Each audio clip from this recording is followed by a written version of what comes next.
Hello everyone, Rayne, Gryphon. We're back again for another installment of our movie review, and we just came from the movie Elysium, starring Matt Damon, Jodie Foster, and Charlotte Copley.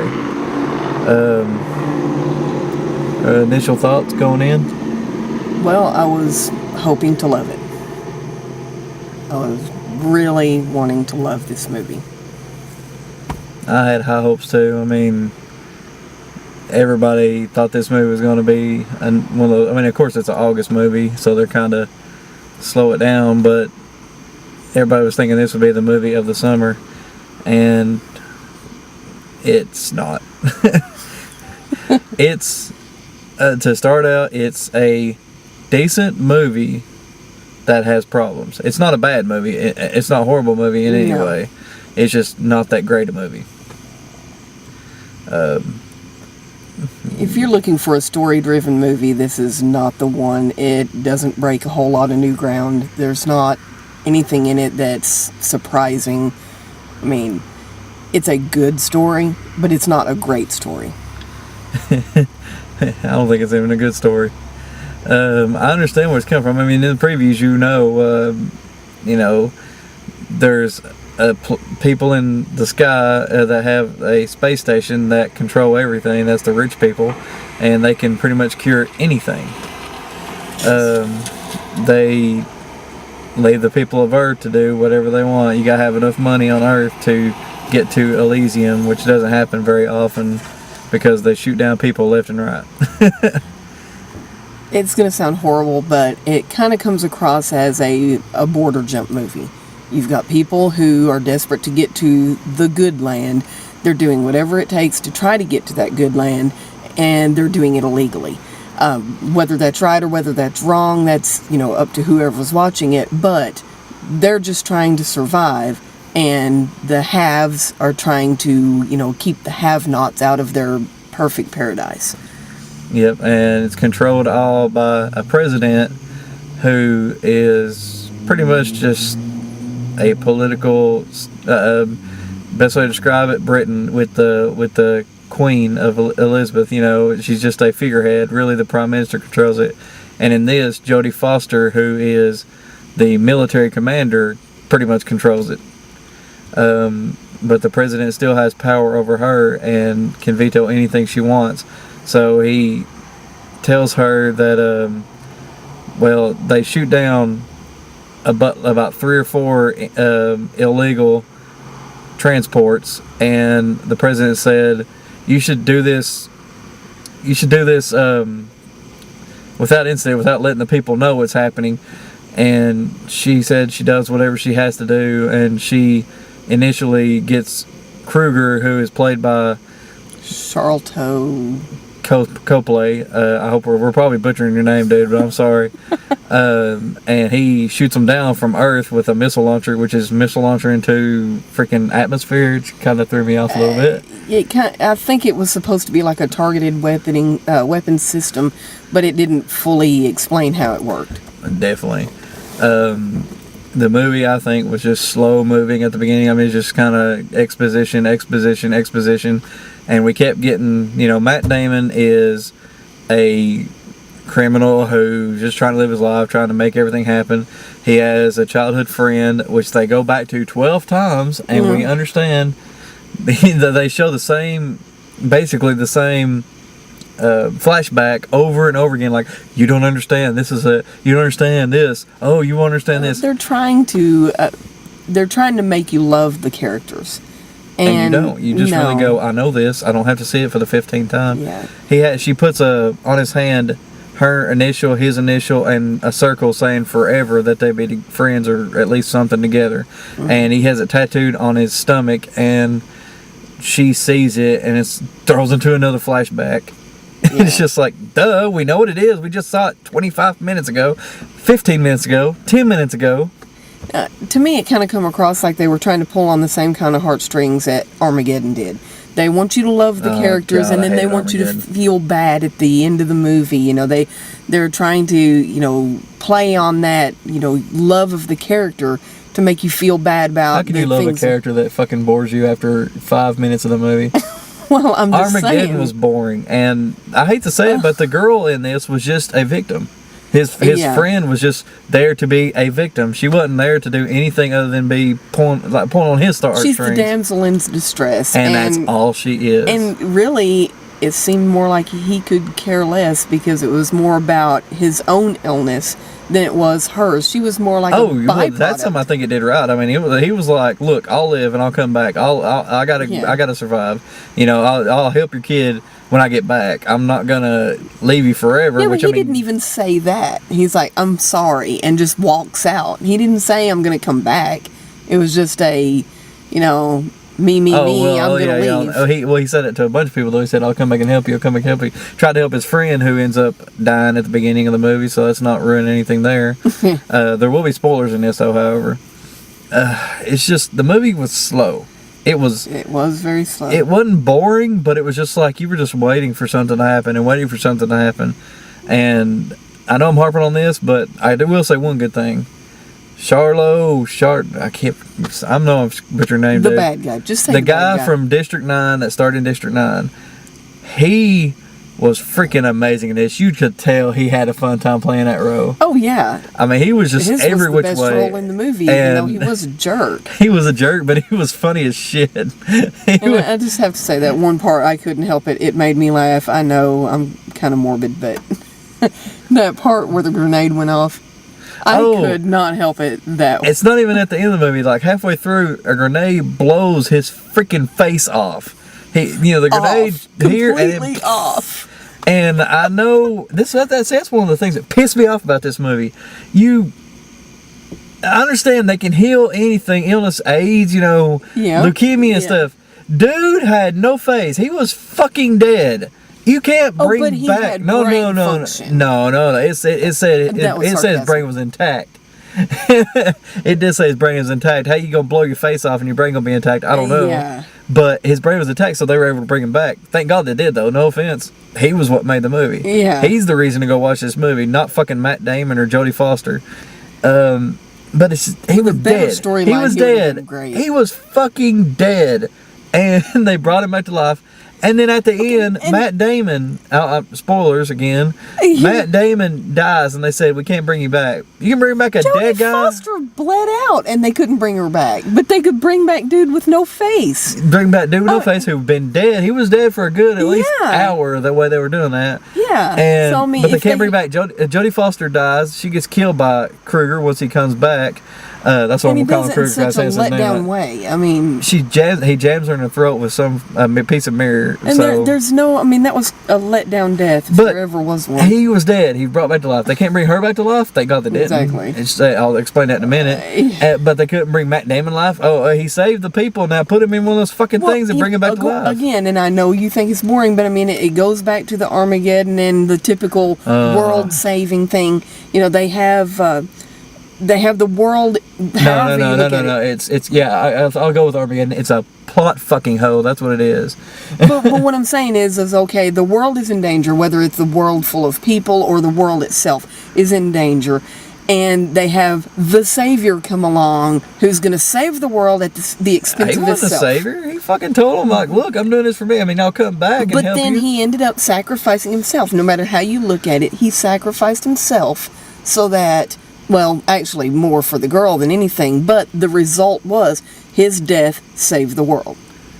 Okay. So you're comparing Matt Damon to Bruce Willis. Not in a favorable Bruce way. Willis had a choice. Matt Damon had a choice to live. He was going to die anyway. Basically, he fucking... What was he going to... If he didn't legalize... If he didn't make everyone illegal... He was not going to be able to get into the damn... Yeah, he could have, because remember, he had the code on his arm. Well, then explain... then tell me this. Why didn't he go heal himself, then go and fucking... Because it wasn't in the script. Come on, that's the only reason. He had this shit in his brain, so there wouldn't be no healing to his brain because his brain was fine. Right. So if he healed, he'd have been okay and then gone and done... I mean, he still might have died. Screw y'all, and just left it as is. That would have been a better movie. Yes, it would have. Yes, it really would Him have. just disappearing like, And I'm I fucking couldn't out of here. understand that myself. Okay, he got to the world and he had a gap of time where he could have actually, I mean, compared to the way they showed the healing process helping, or how it happened, it was literally like 2 minutes.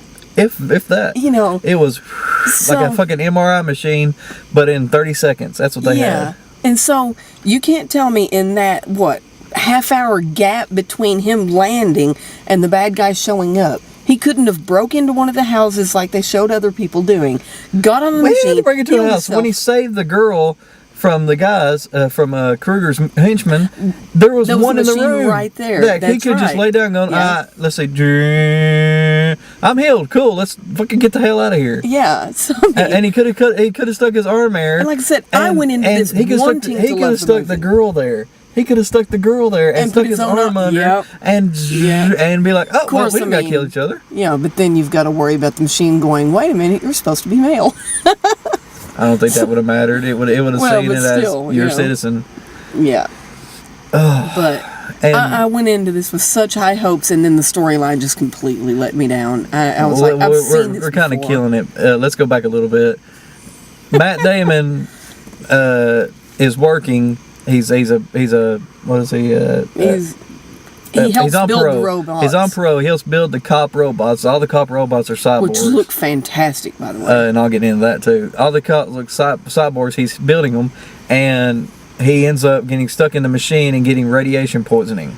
Mm-hmm. It gives him 5 days. The machine itself gives him 5 days, which is fucked up. The illness scene was great. 5 days. I will say, when he got sick afterwards, when he showed up back at his house after being irradiated, that scene of him being sick was just, Oh yeah, I it mean, was he good. looked like he was about to, he barfed and he Oh, boy, I agree. yeah, His eyes. I mean, they did a good job on visually. It was like, it's a beautiful movie, just like District 9 was. The same director and writer of District 9 is the same director and writer of this, and you could tell it throughout the movie. Jesus Christ, if this movie wasn't so similar, in that he was documentary to a shaky cam to Shaky Transformers, and by God, this one did the same thing. Only take out Transformers and put fucking what I say during the movie, Terminator. Yes. Oh, yeah.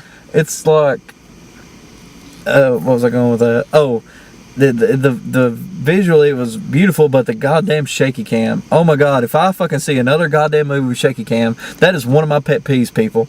I was getting sick during the movie. You can ask her. I was sweating because the shaky cam was just getting me sick. It was awful. It was horrible. Wasn't even 3D. It was, the shaky cam was just disgusting and shaky and no reason for it.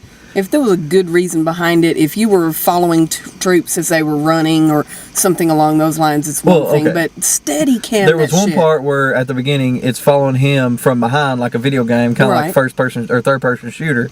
That was understandable shaky cam, and then it just continues to do it. Like, oh, he gets kicked by the other guy, shaky cam. Yeah, and it he does walks not over this, add to the shaky action. cam. To me, it detracts because you can't see what the action is. You see people rolling all over Well, each it's other. because it's actually probably looked like shit, and he goes, let's put a shaky cam. It probably wasn't even done, and they probably had a normal shot, and then was like, oh, that sucked. Let's shaky cam it so they can't see it. That's what most Yeah. directors do nowadays. Shaky cam it so he can't see it. If it has Yeah. something to do with the story, I agree with you 100%. If it has something to do with the story, cool. If not, leave it the fuck alone. Going back to Jodie Foster, award-winning Jodie Foster, I don't know if she's Oscar or award-winning Well, or I not, know but she's she won awards. had the stupidest fucking started strong and just no, not petered even started. out. So the thing that got on my nerves the whole fucking movie, and I couldn't get out of it, was her fucking accent. Oh, thank you for saying that. Oh, it was Thank you like for- what kind of accent? It would was you like call she was trying for French, but it trying wasn't for French there. and British to mix. Yeah, and it just You will learn, now when sir. I will not help you. Blah blah blah blah. Now, I will say that when she spoke French to that one little girl early in like the tea party scene, it actually sounded believable. Because it sounded like her American accent freaking doing it. Well, and then true. when she talked normal, when she talked English, they subtitle a couple different things. They do French, they do Spanish, they do I think Right. another language. But when she talks normal, it's hello, governor. I mean, the accent was just was awful. horrible. It was awful. And they just didn't. They misused her. They talk about her being the villain. You know, the villain's Kruger in this movie. Oh, she is just there to be exposition to Kruger. Yeah. She's basically she's trying to overthrow the president and become the president so that she could rule over everything because he don't like the way she handles things. Big surprise. He turns on her and kills her. And it's just and in such a lame way. I mean, don't get me wrong. Death is death. I kind of liked it. You know, it ended her. He stabbed her in the throat where he should have stabbed her at the beginning of the movie, so she couldn't fucking speak. I think that would have been kind of hard for him to do, considering he was on the earth. Ooh, even if he'd have fucking flown up there and just cut out her voice box or something, you know, whatever made the accent. Just cut out where the accent was, and that should be like Jodie Foster speaking. Yeah. Oh. Yeah. Oh, that I will very much agree with you. The accent was just horrible. Fucking horrible. If she'd have just kept her regular voice and went about the part, you know, even as bad as that part was, it still would have made it better. But at the same time, they could have used her in such a much better way because she's a strong actress. She really could have come across as a great pseudo-villain. You know, even if they did transition to him. She was a strong villain. She was a strong, but the accent threw you out through the movie. If you like Jodie Foster movies, this accent will be. You just sit there and go. Oh, it was a disappointment. You just his head will turn and you just look like what? Why did they even do? Why did she even agree to it? I guarantee that's why she agreed to it. She's like, I want to try an accent. We don't want you to do accent. I'm going to do an accent or I won't be in the movie. Well, we need some kind of award-winning actor to be in this. I'll give you that. Yeah, I'll give you that. Also, I like the one thing I do like is I can't think of his name, but he's been in a bunch of movies and he played Carlisle, which if you go look at the previews, you know who I'm talking about. But or go look at IMDb, you'll know what I'm talking about. But I like the Carlisle character. I thought the guy that played him. Yeah, he's been in a bunch of movies, but I can't think of his name. It took me a second to. I love him in every movie I've ever seen him as. He's always a smart aleck jerk. He's not. I mean, he is different in this one. It is believable. It's plausible. But at the same time, he just plays up that kind of character. And he's in it for about 20 minutes of the movie. And those 20 minutes, I mean, are awesome. Well, they're not awesome, but his parts are. Yeah. I mean, it's mundane task, and then you got him as the one in charge of Matt Damon's job. He's also the one that built Elysium's programming, and he is about to reboot it for Jodie Foster so she could become president, and that's how he fits into it. And then he ends up, pretty much everybody except for 3 people get killed. I enjoyed the guy that played Spider. Yes. He was. I've not seen him before. I think I've seen him in something. I just can't place him. I'll have to look it up later. But the guy that played Spider, which was pretty much, how to describe it, he was a henchman. Not a henchman. He was a leader of the underground. Kind of an informations dealer. Well, he was Basil Exposition, but he was leader of the underground movement, trying to help people get to Elysium. Mostly for his own profit, but still. Well, no matter how you look at it, you always got to be your own profit. That's just the way it is. Yeah, that's life itself. But in the end, he ends up helping Matt Damon do it. But his character was really well done. I thought he was. Yes. So you got Kruger and you got him, and then that's it. I mean, Matt Damon was okay. Matt Damon didn't ruin the movie for me. I thought his character was okay, but I just don't think he could have done better as well. I just don't think he had anything to work with. Not really. I mean, it was a visually driven movie. It was not story. It was not verbally. Visually, it was a gorgeous movie. I mean, the robots were, they were just beautiful. The way they were worked, the way they looked, the way they moved, it was believable. Speaking of the robots, like I said, it was Terminator. Robots really had nothing to do with that. Matt Damon's suit, which he got after he got... I think they called it an exosuit. Exosuit. After he got poisoned, they put the suit on him so that he could get the information about Elysium and everything. And be strong enough to do so. And be strong enough to do it because he was so poisoned he couldn't do it by himself. And then Kruger gets a suit later on in the movie, and they battle out like it's fucking Terminator versus Terminator through a rock. Kruger has... I know you're going to laugh at this because it's what you was thinking too. He's the fucking Sith Lord because he has this little device that pops out 2 lasers one way and the other, and it's a shield is what it is, but it looks like fucking Darth Maul's lightsaber, only purple, and then later on in the movie, he's doing the same thing, and it's coming out of the suit itself. And he's carrying a sword, which was just a normal sword, looked like a fucking samurai. He had knives everywhere in his suit and everything. It's just he was pulling weapons which way, which, like I said, was over the top, but he was enjoyable. Was really he was what made the movie. Well, but it also brings out one of my pet peeves. You have this guy who has this really cool ability, suit, whatever. No matter how you look at it, there's something cool about this one character. You've got the exosuit on Matt Damon, okay, and it's cool. It looks really nice. And then somebody else has to get the same power, the same suit, the same whatever. Got a better suit, but it's bigger, it's badder. Why do they do that? Why do they make it bigger and bad? Have they not heard that the bigger you are, the harder they fall? Can they not just make them believable in the same without size? the suit? Well, I mean, like in the same size, instead of making them look bigger and badder. Well, and that I think the thing this dude had the suit and put it on Matt Damon, but he said this is like the third version. Right. So of course, I think Elysium would have like version 5, 6, 7, 8, just like iPhones or something. You know, they had a better version, an updated version. With every updated version of any kind of technology you have ever seen, has it not streamlined, slimmed down, become smaller? If not, still stronger, better. But it was black. It was dark. Oh, yeah, really. It was a different color. Matt Damon had a black and silver. His was pure black with a bodysuit armor. Yeah, because, like I said, that makes it better. Because he's a fucking Terminator. He was the Terminator. He was the Terminator 2000. Well, you see the same thing in the Hulk movies where somebody gets the Hulk abilities and they're bigger, they're veinier, they're more muscular. It just comes across to me like... I like that movie. Well, the one with Edward Norton. I mean, I like it. Don't get me wrong. That's not Elysium, though. But still, it was, they just have to make it everybody, bigger. I've got this power, so he's got the power plus 2. I understand what you're saying. Like, they always got to give somebody more. It can't just be a normal human being a normal human. Yeah. And it's just, it's crazy. I mean, but overall... But the manner of his death was entertaining. The deaths were great. I mean, there were some bloody ass spots in these movies. This movie was not as bloody as most would probably think. It's not gory, but Jesus, the blood they do shoot. I mean, the body parts go flying. I mean, you see guys blow up left and right, and it's just yeah. I mean, the blood splatters. And the Kruger, the way he dies twice, is the best out of the whole movie. I mean, the first he dies one's shot twice. through his face off. The second one, I'm not going to ruin for you, but kaboom! Big bang. Okay, final thoughts?